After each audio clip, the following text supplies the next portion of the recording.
There are moments in your life, few and far between, when you find yourself in the same room as someone whose voice once echoed through history, and yet whose eyes now reflect the weight of the future. He walked in without a fuss, no motorcade, no handlers, just a tall man with creased brows and the calm of someone who has said, "I told you so," more times than he'd like to count. This wasn't Washington. This was Nairobi, a city breathing beneath smog and bougainvillea. He had come not to preach, but to reckon with all of it. Al Gore, former Vice President of the United States, Nobel laureate, global climate conscience, had sat down with me for a conversation that was less about politics and more about the soul of a planet in peril. So no, this is not your normal interview. This is a story of power and failure, and maybe, if we're lucky, redemption. I'm Steve Mokaya, and this is the Nature Trail Podcast.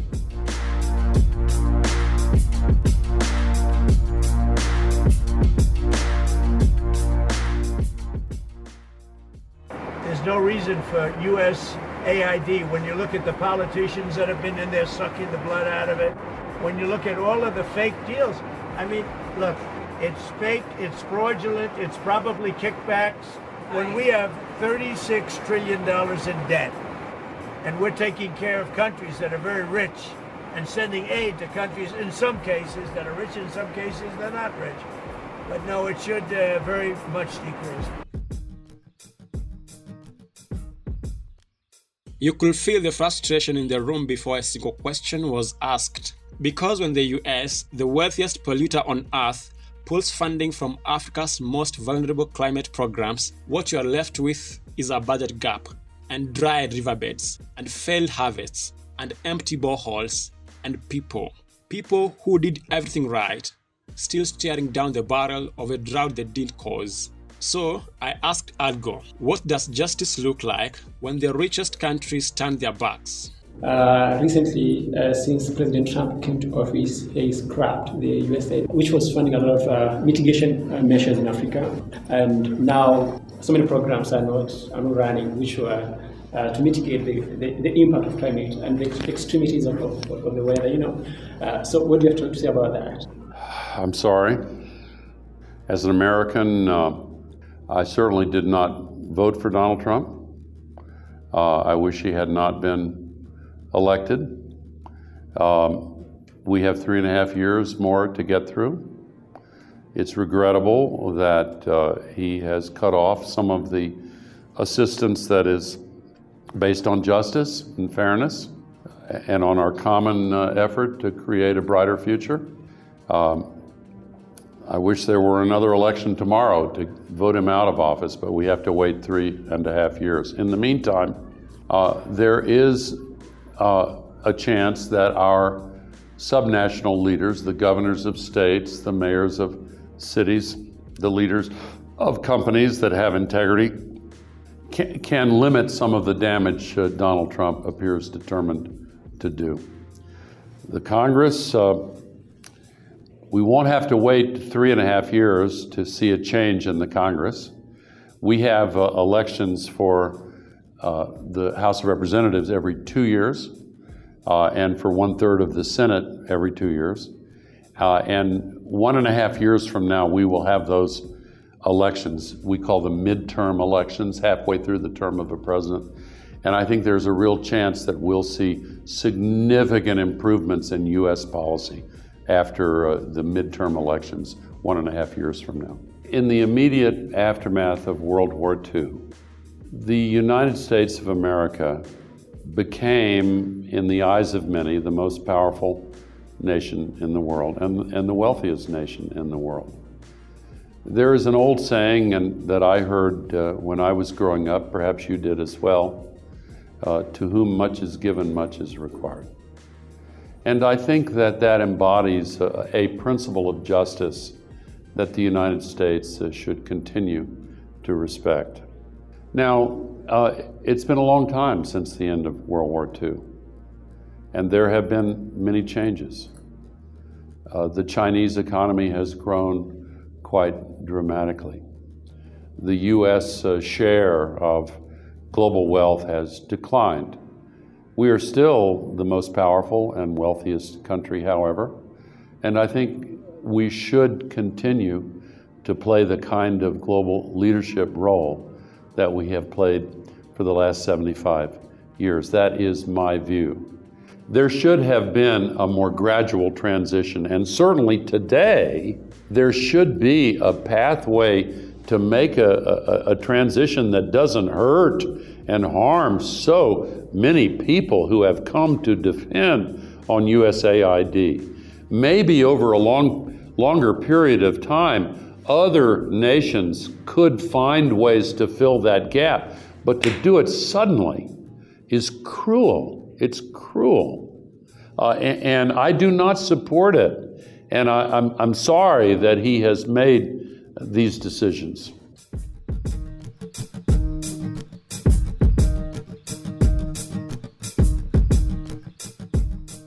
They meet every year, these men and women in tailored suits and country pins at grand hotels in cities with airports big enough to land the future. They call it COP, Conference of Parties, but increasingly it feels like a masquerade. Because outside the press rooms and breakfast buffets, the very companies choking the planet are busy writing the script. Gore doesn't hide his disdain for it. I have quite loudly advocated for serious reforms in the COP process, even before Dubai and Baku, but certainly in Dubai at COP28 and in Baku last year at COP29, I vociferously argued we have to reform this process. It has been, to an unhealthy degree, captured by the fossil fuel polluters. The very fact that the CEO of one of the biggest and dirtiest oil companies on the planet was installed as the head of COP28 is ridiculous and absurd. The fact that the number of fossil fuel company delegates outnumber the combined delegations of the 10 nations that are most harmed by the climate crisis is absurd and unjust. Absurd, yes, but also deeply revealing. Because if the fireman hands the matchbox to an arsonist, you have to ask, who are we really protecting? There is a danger that creeps in through silence. It doesn't kick down doors. It signs them shut with lobbyist ink. So I asked him, why is progress on climate so impossibly slow? And his answer cut deeper than emissions charts or pledges broken, because the real problem, he said, isn't carbon, it is capture. We need reforms in the process. Now, the fossil fuel industry and the petrostates, Saudi Arabia, the UAE, you know the others, they have captured control of the process to a very unhealthy degree. That needs to be changed. I've advocated for specific reforms. We should not require unanimity in order to adopt policies. That's one of the reasons why it took 28 COPs before they could even mention the principal cause of the crisis, fossil fuels. And then in COP28, they finally mentioned fossil fuels, and then in COP29, they got rid of it again. It's frustrating to all of us, I include myself in the community of activists who have been trying to mobilize solutions for this crisis. In other words, the planet isn't dying because we don't know what to do. It's dying because the people in charge know and choose not to.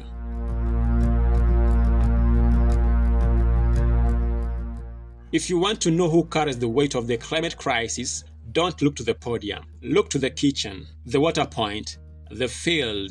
Look to the women who nurse hungry children through failed rains, who walk further for less water, who plant food in soil that barely remembers what rain feels like. Ask Algo about this imbalance.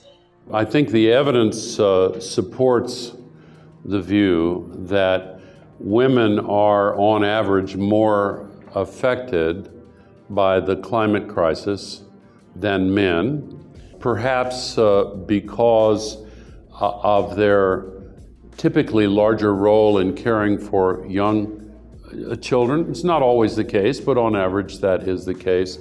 And I think that may be part of it. And of course, in many countries, including my own, there is a history of discrimination against women. The recent progress has been very, very inspiring to people who have paid attention to it, and I think it is changing. But still, women are discriminated against.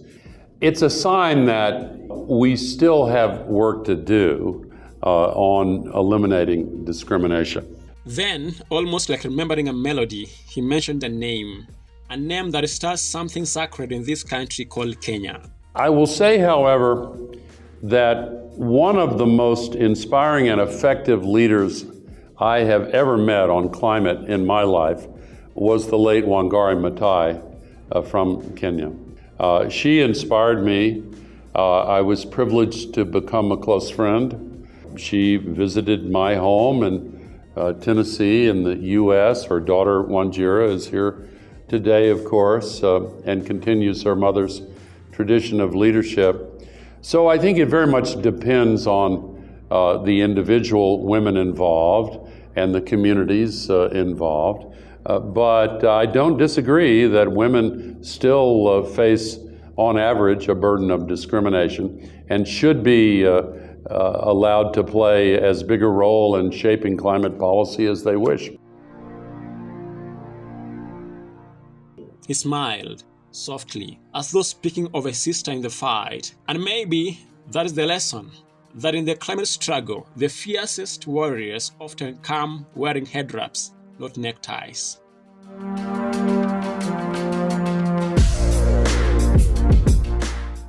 Some things never change. The names evolve from empires to markets, from traders to consultants. But the game is old. Pastoralists in Kenya have begun raising their voices, communities in Uganda and Namibia too. They say the new gold rush isn't oil, it is air. Carbon credits, sold by the ton, traded across oceans, and often bought at the cost of ancestral land. So ask Al Gore, is this justice? There has been a history of abuses where carbon credits are concerned. And one of the abuses has been a failure to integrate the viewpoints of those in the communities that are affected.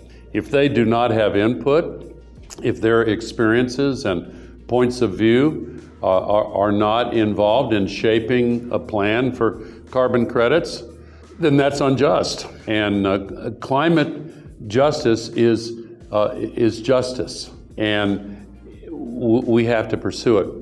There is also a second source of abuse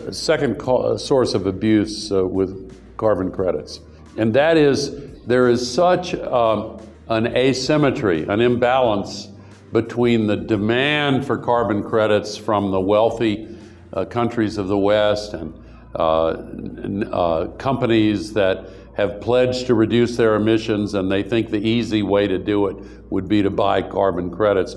That demand is very large compared to a much smaller supply of carbon credits that really have integrity, and that not only have integrity but also have full participation from the local communities in the design of those credits. So that history of abuse makes me very skeptical of many carbon credits. It is not a question of intention, he said. It is about power. Who gets to define value? Who gets to sign the deals? Who gets to disappear? And perhaps the most damning truth? And the biggest problem I have with carbon credits, one of the biggest problems, the fact that local communities are sometimes not consulted and not involved, and they have to suffer the damage. That's just as big a problem. But another big problem is that some of the carbon credits proposed in the past have simply been an excuse to allow the polluters to continue to pollute. And the number one objective has to be to reduce emissions. Look, we're in a global crisis here. This thin shell of atmosphere, we're all trapped inside of it. And we're using it as an open sewer, and it's trapping so much extra heat. It is really doing serious damage to the ecological systems that we depend upon, that our children and grandchildren will depend upon. So if they're using some trickery to pretend that they're reducing emissions and not actually doing it, That's terrible. It ought to be outlawed. It ought to be prevented.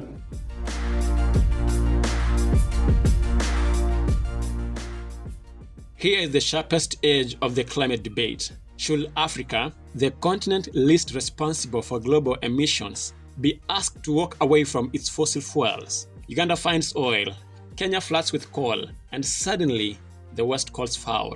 I asked him, isn't that hypocrisy? Of course, African nations have a right to develop as they choose to develop. But I would urge them to listen to the young people in Africa. In the case of Uganda, to young people like Vanessa Nakate, who have done the research and who have learned the lessons of history. And I would say this, I'll take my own country as an example. If 150 years ago, when we began the rapid economic development, if at that time the cheapest source of electricity was solar electricity, we would have used it. If we had electric vehicles instead of the smog-producing, petrol-burning vehicles, we would have used them. If we had wind and batteries, we would have used that instead of creating all the pollution-based problems and the poverty and the resource curse that has so frequently been associated with the development of fossil fuels.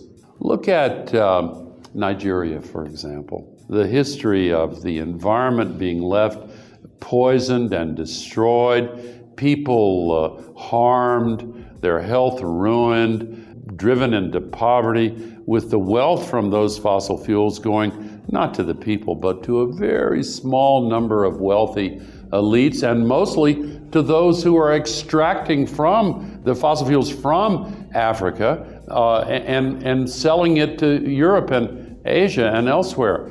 That's why so many call it fossil fuel colonialism. He pointed to Nigeria, where oil poisoned the land and padded the pockets of the few. He pointed to history, where fossil fuel wealth brought pollution, corruption, and the curse of dependency. But most of all, he pointed to the youth, not as victims of the future, but as prophets of a better path. I would urge the African leaders who speak about a right to develop fossil fuels to listen to their own young people who have learned the history and who, in my view, are pointing to a better pathway to develop in a clean way. Also, the climate crisis is a global issue, and every nation that takes a look at what the impact is, and it's been very harsh on Kenya, knows that we have to reduce the global warming pollution before it destroys our civilization.